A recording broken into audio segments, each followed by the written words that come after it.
नमस्कार दोस्तों, मैं प्राची ज्ञान टिप्स में आपका स्वागत करती हूं। तो आज हम बात करने वाले हैं गणेश चतुर्थी स्थापना करते वक्त भूलकर भी ना करें यह गलतियां।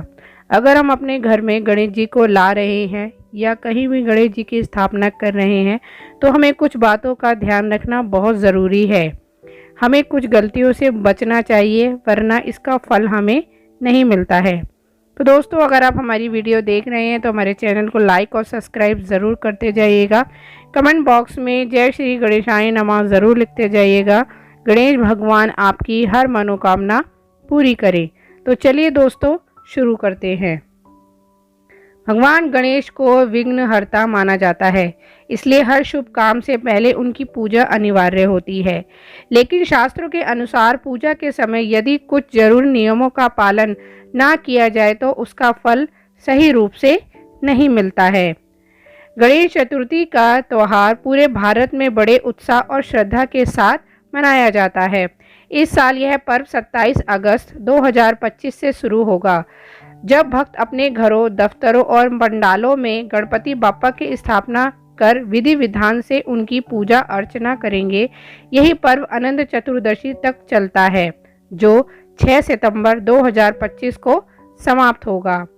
भगवान गणेश को विघ्न विनाशक माना जाता है, इसलिए हर शुभ काम के लिए पहले उनकी पूजा अनिवार्य होती है।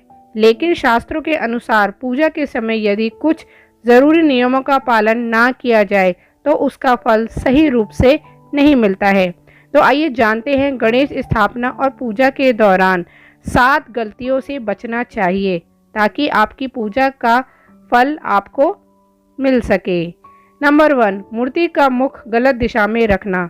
गणेश जी की मूर्ति स्थापना के समय इसका मुख हमेशा उत्तर पूर्व यानी ईशान कोण या उत्तर दिशा की ओर होना चाहिए। इस दिशा को सबसे शुभ माना जाता है, क्योंकि इससे घर में सकारात्मक ऊर्जा का प्रभाव बढ़ता है और नकारात्मक शक्तियां दूर होती हैं। अगर मूर्ति का मुख किसी अनिष्ट दिशा की ओर रखा जाएगा तो यह घर में अशांति और परेशानी ला सकता है। नंबर 2, मूर्ति को सीधा जमीन पर या फर्श पर ना रखें। गणेश जी की मूर्ति को सीधा फर्श या जमीन पर स्थापित करना शुभ नहीं माना जाता है। ऐसा करने से मूर्ति की ऊर्जा प्रभावित होती है। मूर्ति को लकड़ी की चौकी, लाल या पीले रंग के साफ वस्त्र पर स्थापित करें। यह परंपरा पूजा में सकारात्मक ऊर्जा का संचार करती है और धार्मिक नियमों के अनुरूप होती है। इससे पूजा की सफलता सुनिश्चित होती है। तो हमारा थर्ड पॉइंट है एक से अधिक मूर्तियों की स्थापना करना। कई बार लोग घर या पंडाल में एक से अधिक गणेश जी की मूर्तियों की स्थापना कर देते हैं, जो उचित नहीं है। एक ही स्थान पर एक ही मूर्ति की स्थापना करना शुभ माना जाता है। एक से ज़्यादा मूर्तियां रखने से पूजा का प्रभाव कमजोर हो जाता है और श्रद्धालुओं के मन में भ्रम की स्थिति पैदा होती है। यह पूजा के फल को भी कम करता है। तो हमारा अगला पॉइंट है अधूरी या अखंडित मूर्ति का प्रयोग। पूजा के लिए हमेशा पूरी, सुंदर और ठीक स्थिति में मूर्ति का ही चयन करें। टूटी फूटी या अधूरी मूर्ति का उपयोग करना अशुभ माना जाता है। ऐसी मूर्ति नकारात्मक ऊर्जा ला सकती है और पूजा का प्रभाव भी कम हो सकता है। इसीलिए मूर्ति की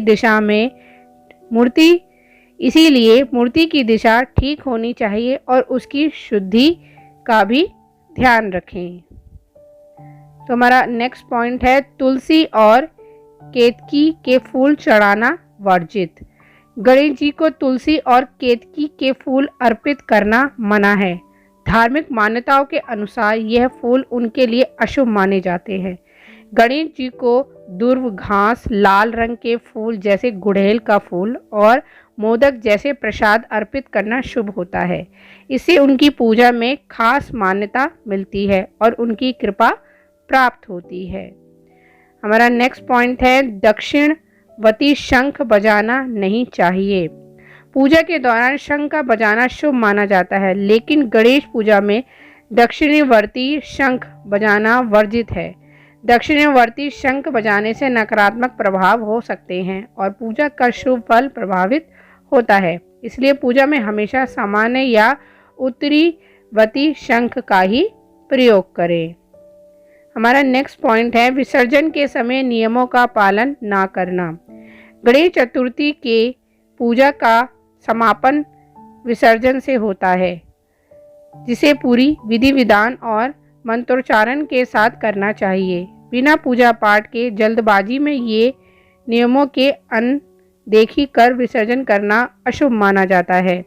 सही मंत्रों के साथ श्रद्धा से विसर्जन करने से गणपति की कृपा बनी रहती है और आने वाले समय में सुख समृद्धि आती है। तो दोस्तों, आज हमने आपको बताया कि अगर आप भी अपने घर में गणेश जी लाते हैं या कहीं पे गणेश जी की स्थापना करते हैं तो कुछ नियमों का पालन कीजिए और कुछ बातों को ध्यान में रखिए। तो गलती से भी हमें ये गलतियां नहीं करनी चाहिए, क्योंकि फिर उसका फल हमें नहीं मिलता है। तो उम्मीद है आपको ये हमारी जानकारी भरी वीडियो पसंद आई होगी। वीडियो अच्छी लगी तो हमारे चैनल को लाइक और सब्सक्राइब ज़रूर करते जाइएगा। ऐसी ही वीडियो हम आपके लिए हमेशा लाते रहेंगे। तो चलिए दोस्तों, अब आपसे मिलेंगे एक नई वीडियो में। तब तक के लिए जय श्री कृष्णा, राधे राधे।